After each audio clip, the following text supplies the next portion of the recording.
नमस्कार मेरे प्यारे बच्चों, स्वागत है आपके अपने YouTube channel the PCM vision में। प्यारे बच्चों, आज के इस वीडियो के माध्यम से हम लोग JAC board class 12 Hindi core जिसका एग्जाम आज होने वाला है उसके वेरी इंपॉर्टेंट 30 वायरल MCQ प्रश्नों को डिस्कस करेंगे जो कि आज के बोर्ड एग्जाम में डायरेक्ट पूछे जाएंगे। तो वीडियो पे आप लोग अंत तक बने रहें और उस चैनल पे पहली बार आए हैं तो चैनल को सब्सक्राइब करके बेल आइकन को प्रेस जरूर कर लीजिएगा, क्योंकि इस चैनल के माध्यम से आपका क्लास 12 के प्रत्येक सब्जेक्ट की कंप्लीट तैयारी करवाई जा रही है। तो चैनल पे आप लोग नए हैं तो चैनल को सब्सक्राइब जरूर कर लीजिएगा। और हाँ प्यारे बच्चों, इससे पहले आपका जो इम्पोर्टेंट सब्जेक्टिव क्वेश्चन है उससे भी अपलोड कर दिया गया है, तो उस वीडियो को भी आप लोग जरूर देख लीजिएगा। ठीक है, तो चलिए शुरू करते हैं और एक करके सारे क्वेश्चन को यहाँ पे हम लोग देखते हुए चलते हैं। तो देखिए बच्चों, सबसे पहले यहाँ पे आपका एक पद्यांश दिया गया है। इस पद्यांश को आपको ध्यानपूर्वक पढ़ना है और इसके नीचे जो क्वेश्चन दिए गए उसके उत्तर को देना है। ठीक है, तो पढ़ना चाहते तो पढ़ सकते, नहीं तो इसके डायरेक्ट क्वेश्चन को हम लोग यहाँ पे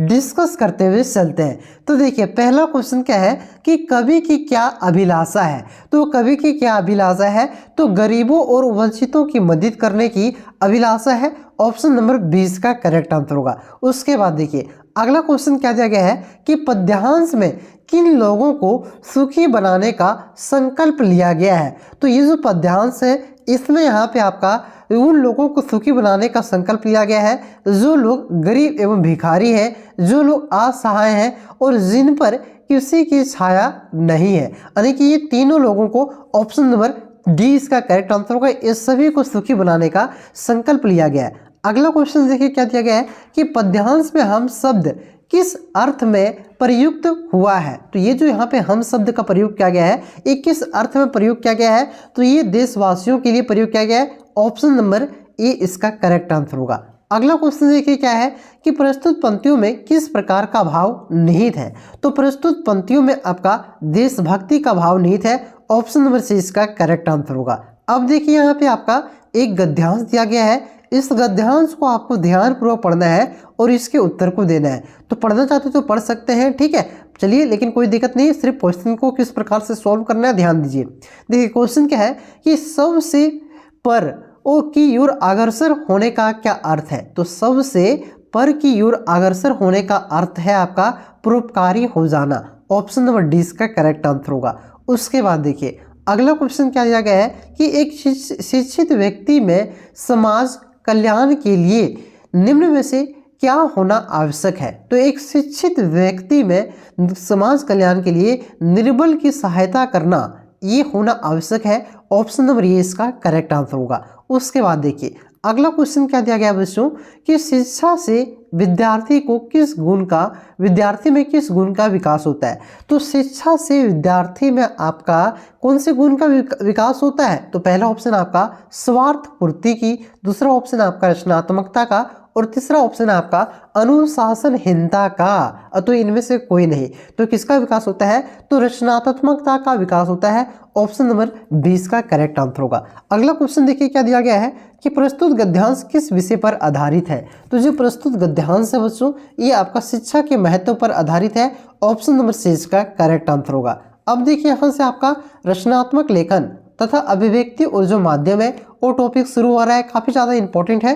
देखिए क्वेश्चन क्या है कि आलेख का अभिप्राय है। तो आलेख का क्या अभिप्राय है, तो आलेख का अभिप्राय होता है किसी विषय पर सर्वांग पूर्ण जानकारी जो तथ्यात्मक, विश्लेषणात्मक अथवा विचारात्मक हो, साथ ही साथ आपका गंभीर अध्ययन पर आधारित प्रमाणिक रचना जिसमें विचार या तथ्य की पुनरावृत्ति ना हो, यानी कि ये सभी इसका आलेख का अभिप्राय होता है। ऑप्शन नंबर डी इसका करेक्ट आंसर होगा, उपयुक्त सभी।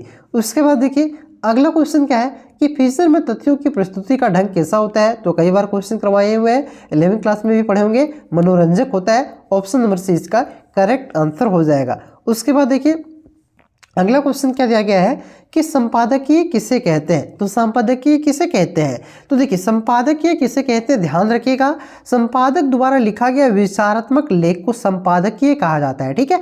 ऑप्शन नंबर 20 का करेक्ट आंसर होगा। अगला क्वेश्चन देखिए क्या दिया गया है कि विश्व में इंटरनेट पत्रकारिता का पहला दौर था। तो विश्व में इंटरनेट पत्रकारिता का पहला दौर आपका कौन सा था? तो ये आपका 1982 से लेकर के 92 तक को पहला दौर को कहा जाता है इंटरनेट का पहला पत्रकारिता का दौर। ऑप्शन नंबर 20 का करेक्ट आंसर होगा। उसके बाद देखिए अगला क्वेश्चन क्या दिया गया है कि लोकतंत्र का स्तंभ कहा जाता है। तो लोकतंत्र का स्तंभ किसे कहा जाता है? तो ये मीडिया को कहा जाता है। ऑप्शन नंबर डी इसका करेक्ट आंसर होगा। लोकतंत्र का चौथा स्तंभ मीडिया को कहा जाता है, डी इसका करेक्ट आंसर होगा। उसके बाद देखिए अगला क्वेश्चन क्या दिया गया है कि फ्रीलांसर पत्रकार का अर्थ है। तो फ्रीलांसर पत्रकार का अर्थ क्या होता है? तो इसका अर्थ होता है स्वतंत्र पत्रकार। क्या होता है इसका? फ्रीलांसर का अर्थ होता है स्वतंत्र पत्रकार। ऑप्शन नंबर सी इसका करेक्ट आंसर होगा, स्वतंत्र पत्रकार। ठीक है। उसके बाद देखिए अगला क्वेश्चन क्या दिया गया है कि मुद्रित माध्यमों की सबसे बड़ी सीमा क्या है? तो मुद्रित माध्यमों की जो सबसे बड़ी सीमा है बच्चों, ये है तुरंत घटी घटनाओं की प्रस्तुति का अभाव। यानी कि कहीं पे कुछ घटना हुई तुरंत अभी, तो अभी तुरंत पेपर में नहीं छपता है, अभी छपा फिर एक दिन बाद पेपर में आता है। ठीक है। तो ये मुद्रित माध्यमों की सबसे बड़ी सीमा है, यानी सबसे बड़ी खामियां है। सीमा का मतलब क्या होता है? लिमिटेशन, मतलब खामियां। ठीक है। ऑप्शन नंबर डी इसका करेक्ट आंसर होगा, तुरंत घटी घटनाओं की प्रस्तुति का अभाव ये मुद्रित माध्यमों में सबसे बड़ी सीमा है, यानी कि ये मतलब एक तरह से लिमिटेशन है, कह सकते हैं खामियां है। ठीक है। आगे देखिए अगला क्वेश्चन क्या दिया गया है, पीटीआई यानी कि ये पीटीआई क्या है, सो आपसे पूछा जा रहा है। तो पीटीआई एक आपका क्या है? समाचार एजेंसी है। ठीक है। ऑप्शन नंबर डी इसका करेक्ट आंसर होगा, समाचार एजेंसी। उसके बाद देखिए अगला क्वेश्चन क्या दिया गया है, आपके पाठ्य पुस्तक यानी कि किताब से क्वेश्चन है, पद्यांश लिया गया है। आपके किताब में जो कविता है उसी से ये पद्यांश को लिया गया है। इसको पढ़ना चाहते तो पढ़ सकते हैं, नहीं तो डायरेक्ट क्वेश्चन पे चलते हैं। तो प्रस्तुत पंक्तियों के रचयिता कौन है, सो क्वेश्चन है। तो ये जो पंक्ति है बच्चों, ये आपका हरिवंश राय बच्चन के द्वारा लिखा गया है। आत्म परिचय आप लोगों ने कविता पढ़ी होगी। ठीक है। उसी से अगला क्वेश्चन क्या है कि दिन जल्दी जल्दी ढलता है में कौन सा अलंकार है? ठीक है। उसके बाद जो चैप्टर उसे लिया गया है। ठीक है। तो दिन जल्दी जल्दी ढलता है, तो ये जो दिन जल्दी जल्दी ढलता है ये पूरा वाक्य है, इसमें कौन सा अलंकार है? तो इसमें आपका पुनरुक्ति प्रकाश अलंकार है। ऑप्शन नंबर सी इसका करेक्ट आंसर रहेगा, 18 का सी। उसके बाद देखिए अगला क्वेश्चन क्या है कि यहाँ मुझसे कौन है? यहाँ जो मुझसे, तो इसमें जो मुझसे लिखा गया है, तो यहाँ पे मुझसे मतलब क्या हुआ? मुझसे मतलब यहाँ पे कौन है? ठीक है। तो यहाँ पे मुझसे है कवि। ऑप्शन नंबर डी इसका करेक्ट आंसर होगा, कवि।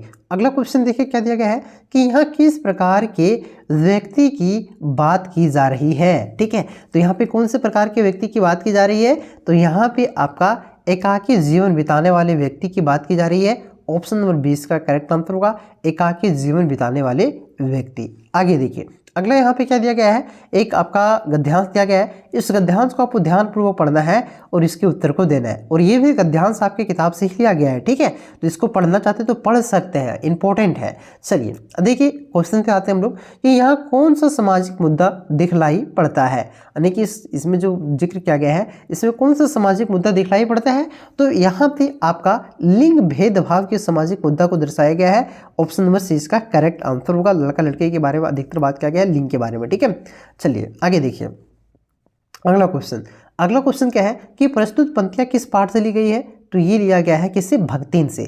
यहाँ पे लिंग से भेदभाव को दर्शाया गया, मतलब ये हुआ कि जो भक्तिन की गोतनी सब होती है ना, जेठानी सब, उसकी बेटा होता है, उसकी बेटा रहता है 3-4 ठो, तो उससे क्या होता है, उसके सास उससे ज़्यादा मानती है और भक्तिन की सिर्फ 3 बेटियां रहती है, उससे इस वजह से इसे कम मानती है। ठीक है। तो एक तरह से कह सकते हैं लिंग भेदभाव को दर्शाया गया है और ये भक्तिन चैप्टर से लिया गया है, जिसके लेखक कौन है? महादेवी वर्मा। आगे देखिए अगला क्वेश्चन क्या दिया गया है आपका कि उसकी लड़कियां चने बाजरे की घुघरी चबाती, यहाँ किसकी लड़कियों के बारे में बात कहा गया है? तो भक्तिन की लड़कियों के बारे में बात कहा गया है। ठीक है। ऑप्शन नंबर सी इसका करेक्ट आंसर होगा, भक्तिन। आगे देखिए अगला क्वेश्चन क्या है कि कलूटे लड़के कुमें कलूटे शब्द है। तो यहाँ पे कलूटे शब्द क्या है? काला लड़का, सफेद लड़का, गोरा लड़का, सफेद बासा। ठीक है। नहीं कहते हैं तो काला, गोरा, सादा, ये सब क्या है? विशेषता बता रहा है। तो यहाँ पे क्या है? कलूटा मतलब काला, ये क्या है? तो ये आपका विशेषण है। ठीक है।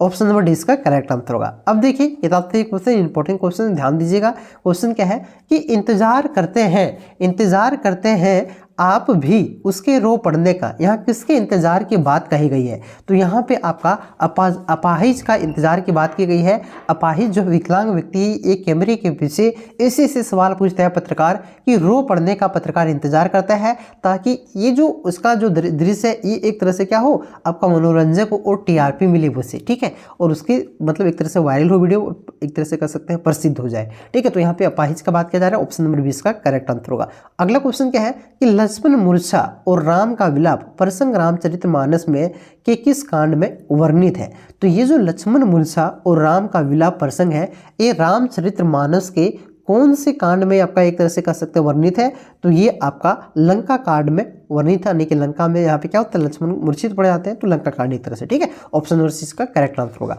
आगे देखिए अगला क्वेश्चन क्या दिया गया है कि चिटधा गिड़धा का पहलवान ढोलक शीर्षक अध्याय से क्या अर्थ लगाया गया है? तो किताब में आपका आया हुआ है चिटधा गिड़धा, तो इसका मतलब क्या होता है? तो वहाँ पे बताया गया है किताब में, इसका मतलब क्या होता है? हाँ जी, सही पकड़िए, आजा भिड़ जा, ठीक है। जैसे चिटधा गिड़धा इस तरह आवाज़ सुनता है पहलवान, तो क्या करता है, उनको लगता है कि आजा भिड़ जा। अरे जो पहलवान लुट्टन सिंह है ये ढोलक को ही अपना क्या करता है, एक तरह से एक गुरु मानता है, ठीक है। आगे देखिए अगला क्वेश्चन क्या दिया गया है कि समाज के विकास के लिए श्रम का विभाजन किस प्रकार से होना चाहिए? तो समाज के विकास के लिए श्रम का विभाजन रुचि के आधार पर होना चाहिए, ना कि जाति के आधार पर, ठीक है। ऑप्शन नंबर ए इसका करेक्ट आंसर हो जाएगा रुचि, ठीक है। उसके बाद देखिए अगला क्वेश्चन क्या दिया गया है कि कहानी के मुख्य पात्र असोधर बाबू को चरित्र का मुख्य द्वंद्व क्या है? तो इसका जो करेक्ट आंसर हो जाएगा 29 का हो जाएगा ऑप्शन नंबर सी, अनिर्णय की स्थिति, यानी कि वो अच्छे से निर्णय नहीं ले पाते हैं। अगला क्वेश्चन क्या है कि जुज की शैली में रचना है? तो जुज एक लेखक आनंद यादव की आत्मकथा है जो कि मराठी भाषा में लिखा गया है, ठीक है। तो ये आपका क्या है, आत्मकथा है। ऑप्शन नंबर ये इसका करेक्ट आंसर होगा। तो यहाँ पे मैंने टॉप 30 क्वेश्चन आपको करवाया बच्चों, एक वीडियो और अपलोड होगा उसे भी देख लीजिए, ठीक है। बाकी बाद अगर आपके पास टाइम है तो प्ले लिस्ट चेक कीजिए, वहाँ पे और सारा 5-6 वीडियो करवाए हुए हैं, उसको जरूर देख करके जाइएगा। एक वीडियो में बोलिएगा कि सारा 30 में 30 आ जाएगा तो संभव नहीं है, ठीक है। आप लोग जितना ज़्यादा बेहतर हो सके उसको महातांडव वीडियो देखें तो ठीक है, लेकिन बाकी बाद और जो वीडियो बचा हो उससे भी देखने का प्रयास कीजिए अगर आपके पास टाइम है तो, ठीक है। बाकी बात चलिए, यही इंपॉर्टेंट क्वेश्चन था सब्जेक्टिव, तो मैंने कुछ देर पहले अपलोड किया है और कल भी एक वीडियो अपलोड किया था, उसे देख लिया होगा, उम्मीद करते हैं आप लोग। अब चलिए, अब ऑल द बेस्ट आपके एग्जाम के लिए, मिलते हैं नेक्स्ट वीडियो में, तब तक के लिए जय हिंद, जय भारत, जय झारखंड।